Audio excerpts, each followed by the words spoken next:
ঢাকা বিশ্ববিদ্যালয় কেন্দ্রীয় ছাত্র সংসদ ডাকসুর নবনির্বাচিত কার্যনির্বাহী পরিষদ আনুষ্ঠানিকভাবে দায়িত্ব গ্রহণ করেছে। রোববার ডাকসুর সভাপতি ও বিশ্ববিদ্যালয়ের উপাচার্য নিয়াজ আহমেদ খানের সভাপতিত্বে নবনির্বাচিত কমিটির প্রথম সভায় গঠনতন্ত্র অনুযায়ী পরস্পর পরিচিত হন সদস্যরা। সভা শেষে সংবাদ সম্মেলনে সাধারণ সম্পাদক জানান, দলমত নির্বিশেষে সব শিক্ষার্থীর প্রতিনিধি হয়ে কাজ করবেন তিনি।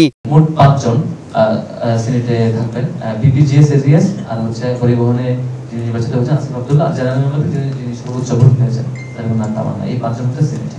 এ সময় সহ সভাপতি বলেন, নির্বাচনের সব প্রতিশ্রুতি বাস্তবায়ন করা হবে। আমরা নির্বাচনের আগে যেভাবে ডোর টু ডোর গিয়েছিলাম, আমরা প্রত্যেক শিক্ষার্থীদের ডোর টু ডোর যাওয়ার চেষ্টা করব, তাদের কথাগুলো শোনার চেষ্টা করব।